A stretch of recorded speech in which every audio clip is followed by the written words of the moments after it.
Hey, I'm Weekend Gabe, and you're checking out Weekend at Gabe's, and thanks for checking out this latest episode. While you're here, also follow us on these social medias at Weekend Gabe, at Weekend at Gabe's, and also at The Real Sam Crane. Thanks for checking us out. So let's reset real quick. Cheryl was so generous to move her time slot from this from later in the show to earlier. So let's get to her. But let's reset real quick. You're checking out Weekend at Gabe's with Weekend Gabe. I'm Weekend Gabe. The Real Sam Crane is to my right. We're holding you down. Give us a follow on these at Weekend Gabe, at Weekend at Gabe's, at The Real Sam Crane. It is a wonderful time to be alive if you're a Chicago sports fan, and no one does it better, and no one's been covering the scene better and longer than this next guest, friend of the show, Mrs. Cheryl Raye Stout. Okay, I'm a veteran, but am I old too, right? No, you're seasoned.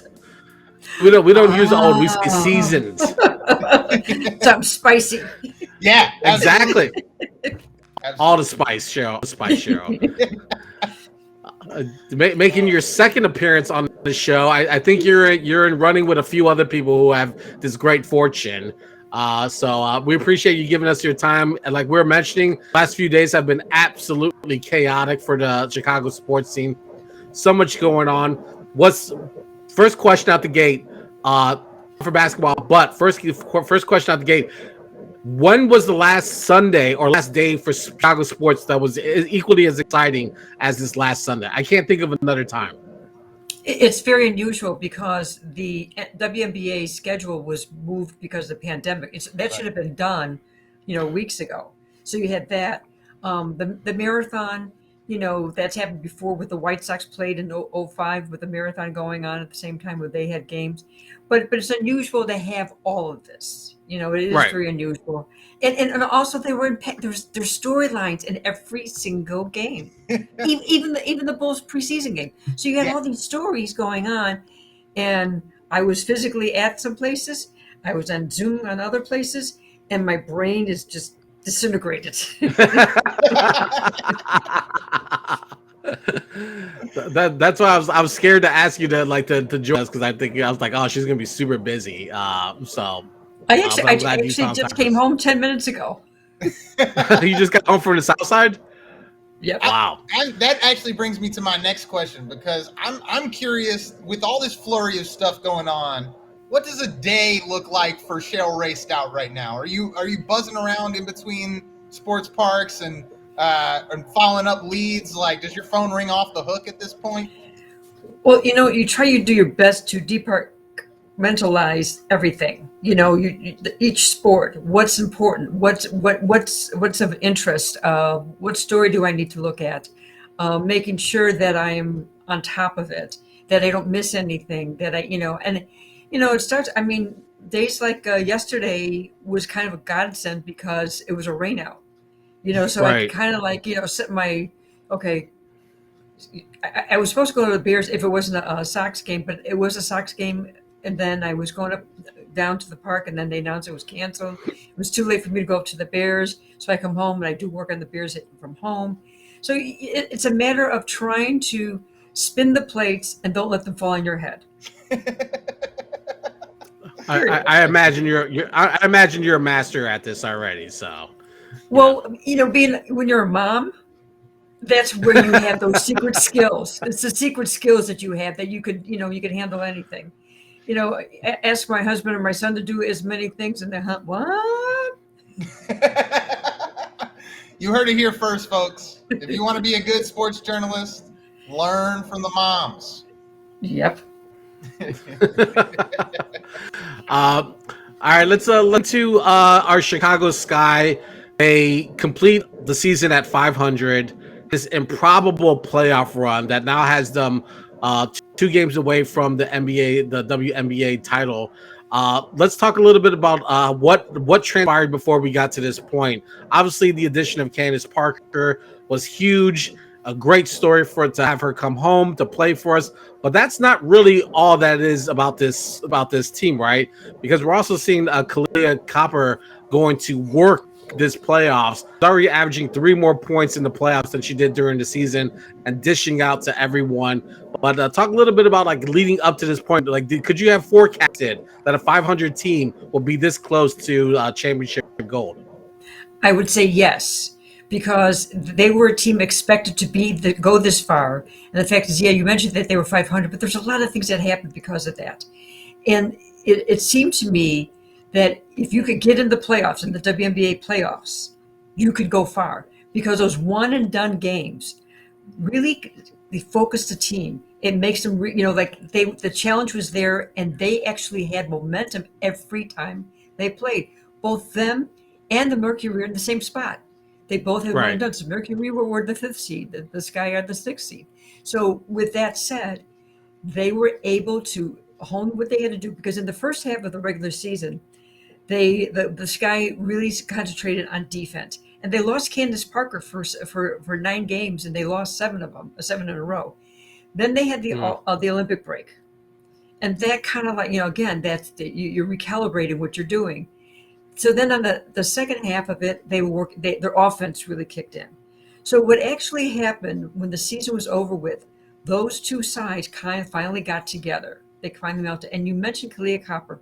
Kalia Copper is a star. She made the All-Star team. People don't even talk about that. She made the All-Star team. It was last year in the bubbles when a lot of things happened. They had a lot of injuries. Diamond DeShield's injury and Ezra Stevens' injury was really tough for them to handle. But I think with the bubble that they got to know each other even more. And I think you got to congratulate James Wade. He did a lot of things right when it came to putting this team together.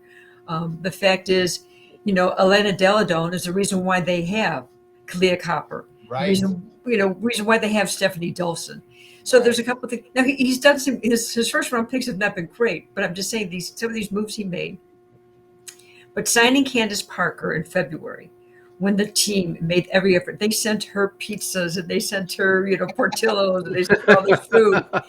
But they knew that she was a piece that was going to help them mold together, have that leader. Now they do have leaders in Courtney Vandersloot. I don't want to denigrate her role. No, should be said. Yeah, she's absolutely a point general. Oh, she's incredible. But when you look what Candace can do, last year she was defensive player of the year.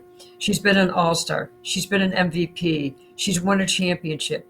And those are things that you can integrate into the players that have not done that. Her experience, they felt it, they knew it. And when she's on the court, if you ever watch a game and you see how much she is talking, sometimes the player says she shares too much, but they don't mind it. Actually, the reality is they're learning in the process. And she's one of the reasons why Kalia Copper has made that next jump, because she keeps telling her, you're good. You're really, really good. And sometimes, a coach can say that, but when an all-star player, a future Hall of Famer says it matters. Right. Absolutely. And it should be said that I think what stood out to me most about watching that game and watching Kalia Copper go to work was how much Chicago loves somebody who will just fight. Mm-hmm. She's from North Philly. She's from North Philly. Don't forget that. Absolutely. She reps it hard. Yeah. Yeah. Absolutely. But I mean, it's great to see, because it is just like you said. I mean, obviously the big players are the big players, but it's great to see this new emerging talent, and the city really can get behind somebody who's really fighting. I mean, we saw it even with Justin Fields over the weekend coming back from what looked to be a bad injury. The city always rewards that. And I think that was what stuck out to me most about sort of Kalia Copper, yelling when she gets knocked down on the floor. That's so Chicago and North Philly too, it should be said. She is the reason the transition game goes through her. And it's triggered by Courtney Vandersloot's ability and Candace Parker, the two best passing players on that team, but in the league too, at their positions. They facilitate everything. So when they get, and the fact is, Ezra Stevens, she had injury last year, and she was on a minutes limitations this season. So he limited her. So she finally is healthy, and you're seeing her develop even more. And she's a similar player to Candace Parker. She just hasn't had the experience. And what was interesting in this series, because they're playing a team that has some really big bigs, Brittany Griner, she's a monster in the middle. Absolutely. Well, what he's done, James Wade, is he's having Stephanie Dolson get more play off the bench. And so she can neutralize Griner, who was somebody that you really have to watch because of the way she could block shots and her ability to to grab the rebound. So there's some interesting. He's got a lot of parts to work with that he hasn't had. And one of the things, the reason why they won that first game too, is that the Mercury, they were exhausted. Yeah. They were exhausted, and the fact is that the Sky, they came into Vegas first, from Chicago to Vegas, because until now they have been taking commercial flights. Do you realize that? 3 commercial flights that they have to take so that they have their party of 20 does not have the women sit in the middle of seats because they can't, because of the length of their legs. So they have to divide for 3 flights. So finally, the WNBA announced yesterday that they will have charter flights. Nice. That's big. That's big. That's huge. I'm glad you brought up the other team because I think they made it. The Sky made it look comfortable.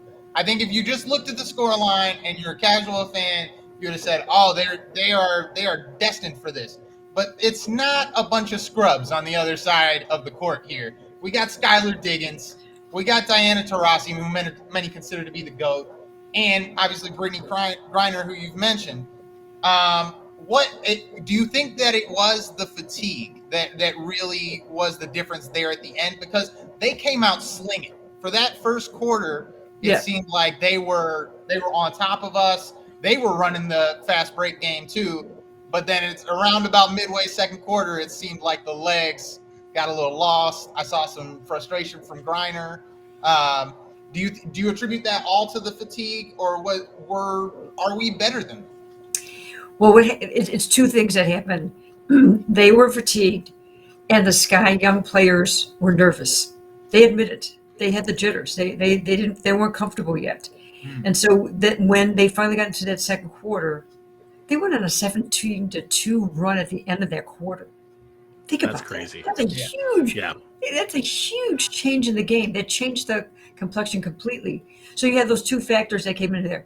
You also have to recognize that Phoenix is playing without their point guard. She's done. She got hurt in the previous series. Kia Nurse, she has an ACL. She's gone. And their backup is just coming back tomorrow, Sophie Cunningham. So it's a matter of maybe their backcourt may be strengthened now, having her back. She had, I think it was a quad injury. So that's going to make it an interesting game tomorrow night to see if their backcourt, of course, with Diana Taurasi, who became a mother again a couple days ago. The fact is, sometimes when you have those players out and the replacements are good, but they're not equal to the task, it's gonna show up, and it did. I think it really did in game 1. Wait, one more question. I didn't. Go ahead, Gabe. I didn't know that she just delivered a child and she played in a finals game. Her wife did their second child. Oh, okay, got it. I was like, I don't even know if like any sane person would do that. They won the game that night. Her wife went into labor during that game, and she got home. Flew home to Phoenix on a private plane and got there before the baby was born at 4 a.m. in the morning. Wow. And then had to play a game. Wow. And she played great too. It should be noted. She's a tough lady. There was nothing wrong with that jumper, and that jumper does not age. I'm just going to put it that way. What was go ahead. The quote that I'm sorry. What was, I think someone they got her on tape saying like they're not playing better than us. We're just getting our ass kicked. She did it live. She did it live during the broadcast on Sunday. Right.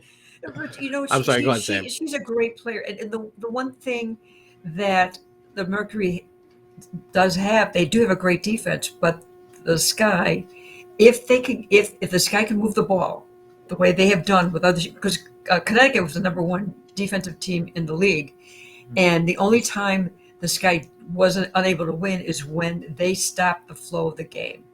When the Sky couldn't move the ball, and that's the only thing that can hurt them, is if the Mercury can stop the flow of the game, really body up Courtney Vandersloot or Ellie Quigley, and that would be a time where they'd be stifled. I got two more questions on the WNBA before I think we should transition a little bit. I have noticed because I coached fifth and sixth grade girls back in the day, back in around 2012. I have noticed the interest in this entire WNBA has never been higher. And I love to hear you mention that the chartered flights are coming for them. I think that's a huge step forward and a huge display of intent from the WNBA. What do you attribute? I mean, obviously we're coming at this from a sort of a skewed angle because we live in Chicago, and obviously we're going to back the Chicago team in the finals. So that interest is explainable to a certain extent. But I think the whole sport has gained some sort of traction in the last few years. What would you attribute that to first? I think they've had a change in commissioners who is much more Kathy Engelbrecht, who she comes from corporate America. So she knows how to market the league. You know, they have sponsors. They have Google sponsoring. They have YouTube sponsoring. They have these big sponsors that they didn't have before. And so with that, and even what they did last year in the what they call the wubble, not the bubble, the wubble, it was a time when people were home, right? So they could see these games, so they're available. And their games this year has been on CBS, ABC, and ESPN. So they're getting the exposure because it used to be just on Channel 26 locally would be the only station locally, Right? And you would rarely get a network game. Now they're getting these network games, so you expand your fan base. And if you could expand your fan base, especially with young girls that get to see the stars and see what they can do, it makes a difference. It makes a big difference. The only thing is, I think with the Olympics, they should have done something differently. I think that kind of skewed things a little weird for them. But overall, I think they've gone in a better direction than they had been. They're sold out Friday night. That's as amazing. They should be. Those are once in a lifetime players. You don't see somebody like Candace Parker step on a court every now and again. But I wanted to say the new format, especially with COVID, they shortened the season. And they've done the sort of the one-off elimination game. So I had two questions sort of around then. They did this in the NBA too. Do you think that sort of format is here to stay? Do you think that one and done game adds a layer of excitement and a layer of unpredictability that is worth keeping? I think if you ask the fans, they like it. If you ask the players and the coaches, they don't like it. Right. It's a lot. You have to do so much preparation for one game. And then if you don't win it, you're out. And as I mentioned before, the travel issues have been part of that too. So I think you have to do 3-game series instead of a one and done. I think there's got to be a better way to do that. But I will say, I do believe it gave a mental edge to both these teams because you had to be playoff ready from the get-go. You couldn't think, okay, I have a 5-game series, that, okay, if it doesn't work out in game 1, okay, maybe game 2. You didn't have that. But I think physically, mentally, it was really challenging. And then off the back of that, I'm old. Oh, sorry, Gabe. One last question. Off the back of that, do you think with the increased revenue, with increased sponsorship, increased attention, that we could potentially see this WNBA Final Series being a full 7 games in the future?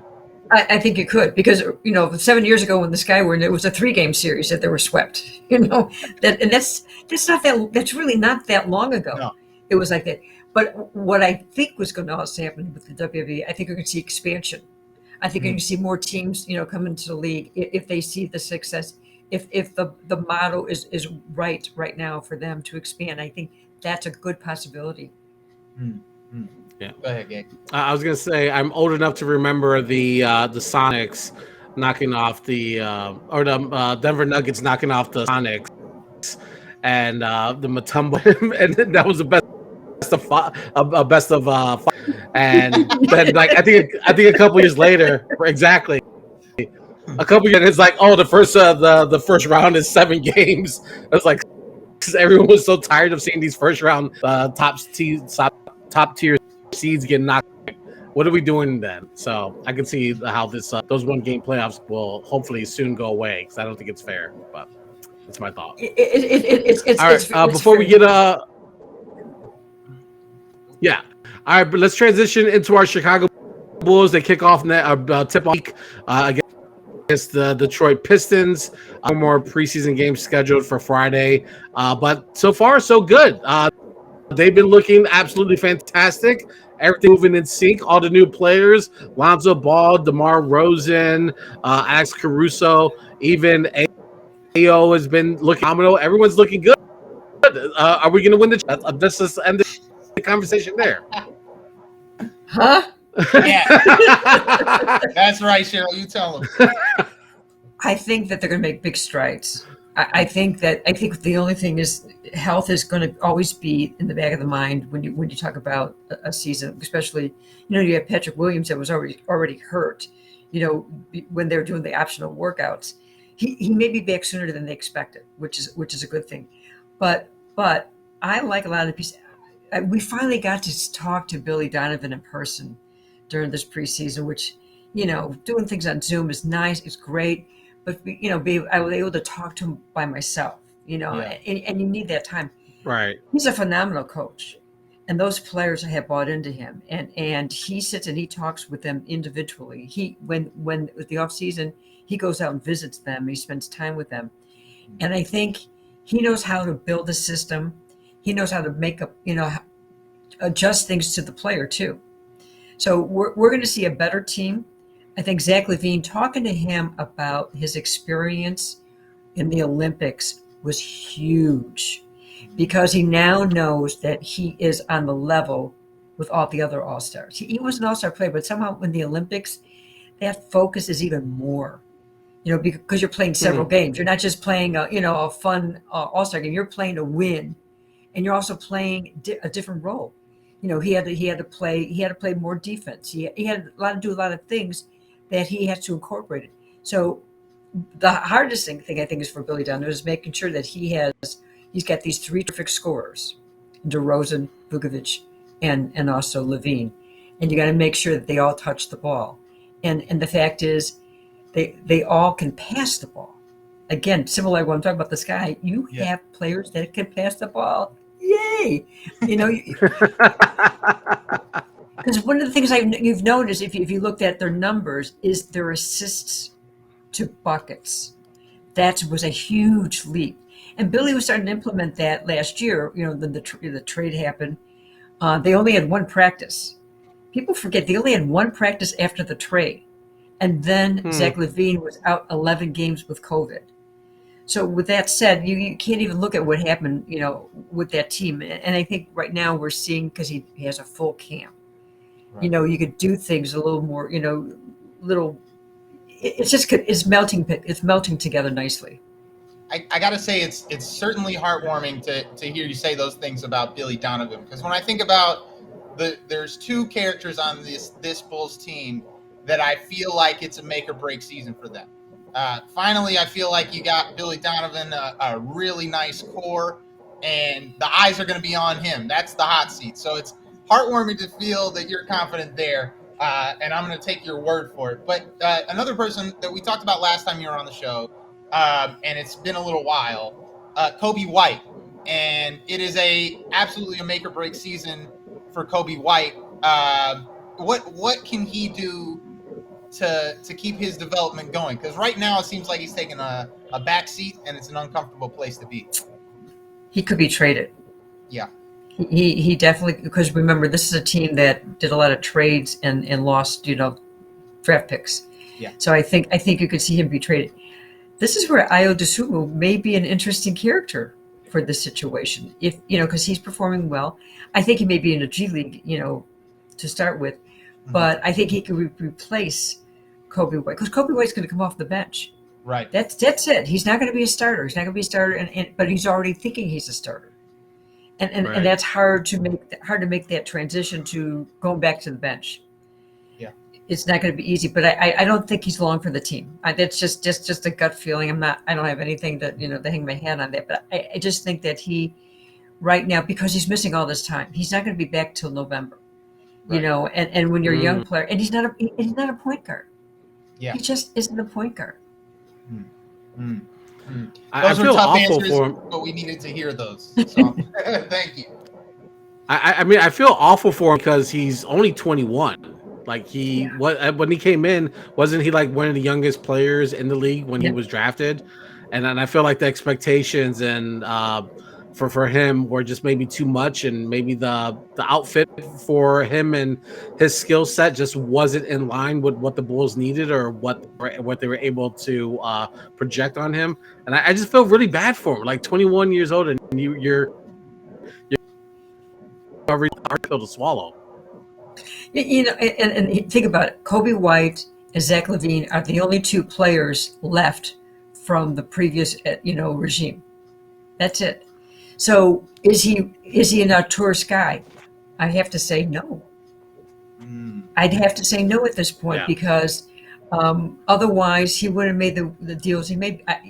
They had enough time, and I love the kid. I think the kid is a genuinely good young man, and I think he could be an off guard. I think he's more of an off guard, even though with the size and everything, he's small for that. But I don't think he's a point guard at this. I mean, you're either born with it or you're not, and I don't think he was born with it. And let's talk about the replacement. Oh, go ahead, Gabe. I'm sorry, Sam. What are some things that you're looking for this year from some? So, what are you keeping your eye on? Are we looking for growth from Patrick Williams? Looking for, obviously, we talked about Zach taking that next leap from being an all-star, but maybe possibly being an MVP candidate. Well, what are some things that you're keeping your eye on early in the season? I want to see how the bench gels. I think Alex Caruso is going to be a real good player off the bench. Again, he's the guy that passes well. He's got an outside shot. They have to be able to hit their threes. They have to be able to hit those outside shots. And then, the pick and roll, as long as they can develop that better than, because they were doing that last year to some success, and then they didn't have success. I think they need that. I want to see Zach LaVine and the whole unit play defense. And especially perimeter defense. That was a failure last year. And they have to make sure that they can improve on that because, otherwise you get into these games where you're down by 15 or, 17 and boom, you can't get back in it. So I think that's something they have to look at.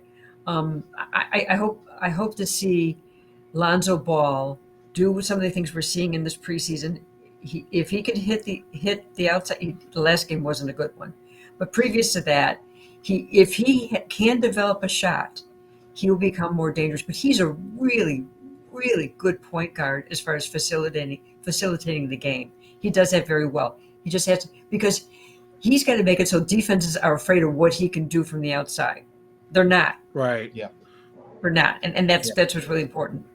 Yeah, I'm glad you brought up Lonzo because I used to live in California with a bunch of Lakers fans, and I watched a lot, way too much early Lonzo. And I got to say, when he was traded to the Bulls, I was not excited. I was like, I've seen what's in that box, and I do not want to open it. And I get, to his credit, he has played really fantastic in these first couple of games. Like last game wasn't good 3-point shooting. That is where my issue is with him. The league's issue with Lonzo Ball is this rumblings of some sort of tampering sanctions coming through for the Bulls. Do you have any credit to those rumors, or you think it's all poppycock? No, it's being investigated. No, the league is investigating it.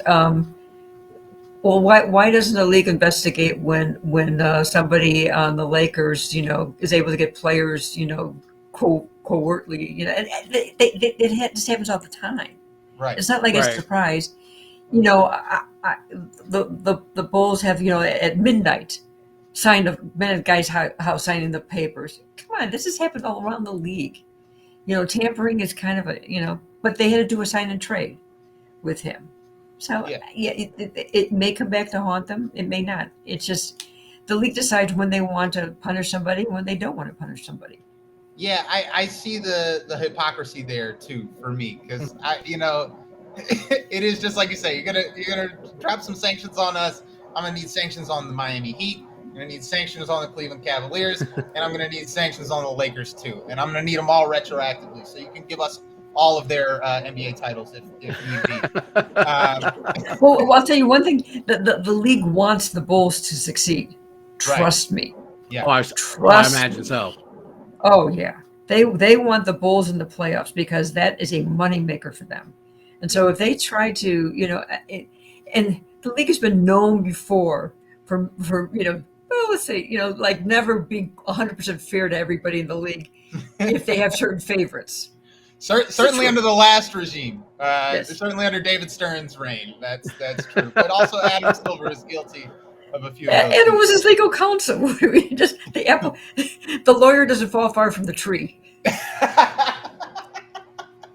Wow. Oh goodness. Go ahead. Go ahead, Gabe. Sorry. I wanted to ask more of an NBA question than a direct Bulls question. The news today that Kyrie Irving is no longer allowed to participate in any basketball activities with the Brooklyn Nets. Not even there was a lot of speculation he would just play time, and they could push that idea. Where do you think this ends up? I'm gonna say then he gets the jab. I think that's how this all plays out. What are your thoughts? He's a weird dude. I mean,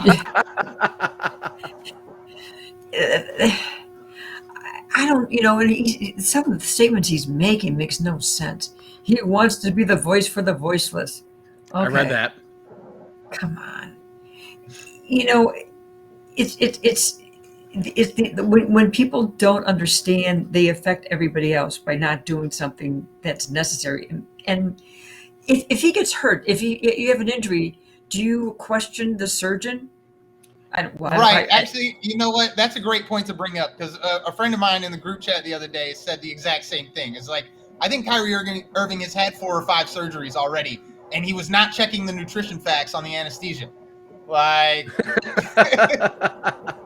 yeah, I mean, this is when those are their freedoms. Seriously, I mean, when you go to college, and you're staying in a dorm, you have to show your vaccinations. You have to show them that. You have to prove that. So I don't understand why he doesn't want to believe in it. And you know what? I'll give. The interesting thing is the NBA union. This is going to be an interesting case for them if they'll stand up for him or if they'll just let him twist in the wind. And if they let him twist in the wind, then we know exactly how they feel, because they're one of the strong. They're not as strong as MLB, but they're second as far as strength, as far as a union goes. So it's going to be interesting how that plays out. He could either retire or get traded. He's another guy that could get traded because of it. But where can he go? yeah, Right. Florida. He could go to Florida. Yeah, I guess. They don't care down there, or Texas. Orlando, Yeah, Kyrie Irving is the worst timeline, by the way. Well, that's the thing as well. Like, where can he play? Like most, it's not even a union thing. It's most of these cities and these private buildings that owners have instituted these rules.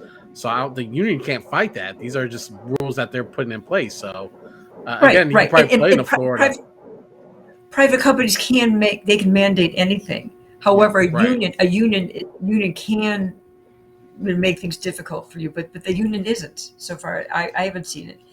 And like in order to go to a Bulls game or a Blackhawks game, you have to show your vaccination card or a recent 24-hour COVID test for the fans. Yeah.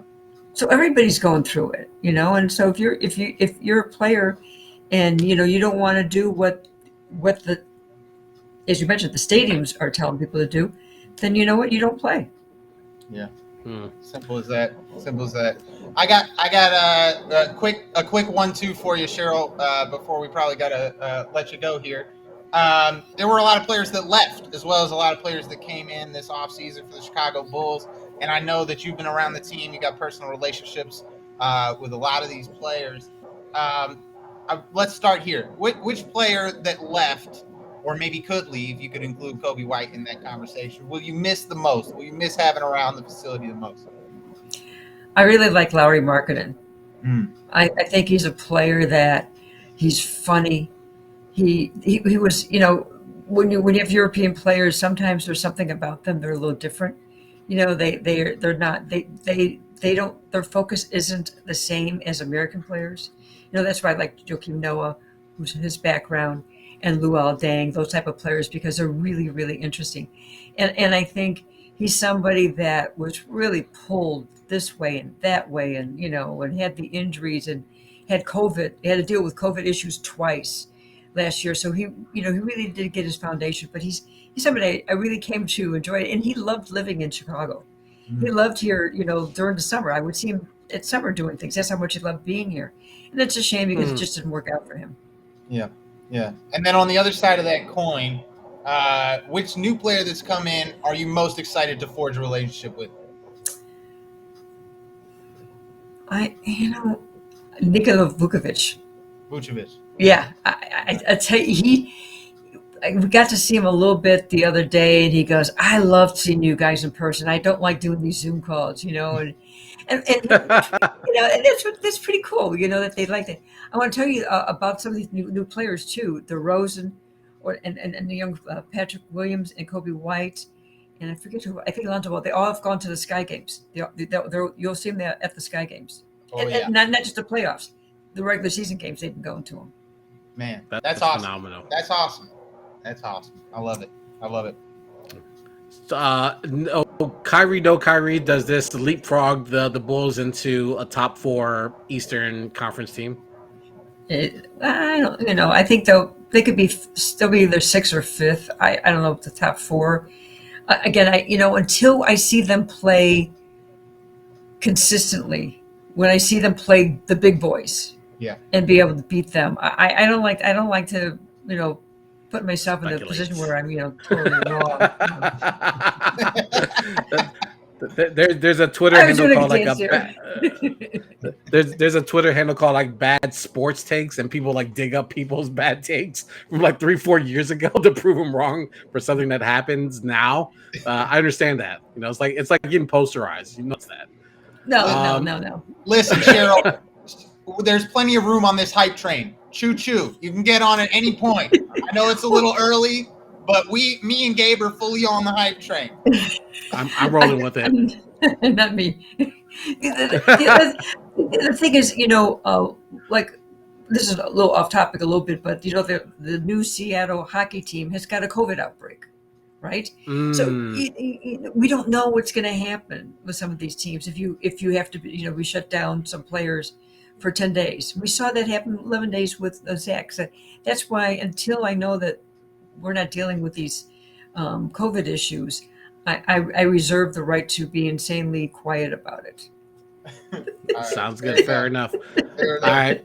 But before we let you get out of here, how's the memoir coming? When can we expect that? Yeah, come on, we need that. You sound like my son. He's written chapters for me. I'm going, you weren't alive to know any of this stuff. No, I may be doing it one of these days. I need some people to die before I do it. Yeah. Oh, goodness. Just use pseudonyms. It's fine. No, there's too much in this head.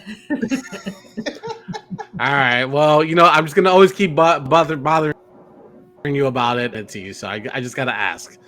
Cheryl, thanks for giving us your time as always, a little bit earlier and staying a little bit later. We do appreciate you as always. Keep us posted whenever you want to come back. You're always welcome to. Thank you. Nice talking to both of you. Have a good one. Same here. Cheryl Raye us from WBEZ and also on the Twitter sphere. One of our favorite guests of all time. One of my favorite people. She's always fantastic. I could literally do this show for like 4 hours if Cheryl was the only guest. You know what I mean? Just to sit down and talk to that woman forever, because she's always got something good to say. Love having her on. Love talking sports. Love talking hoop dreams, baby. Go Sky. And also, Cheryl, there's still room on the hype train, baby. There's still room. There's plenty of seats. There are plenty of seats on this hype train. By November, it'll be pretty full up. So you should get your seat now. There you go. I got to schedule a day. She said no. I got to schedule a day off and go catch her and grab some lunch with her over lunch. She's done so much for me in this show, and anytime I need her, she's always down for the call. So I appreciate that. Hey, I'm Weekend Gabe. Thanks for checking out this latest episode of Weekend at Gabe's. Click on any of the links swirling around my head, and also hit the subscribe button while you're here. Thanks for checking out us here on YouTube.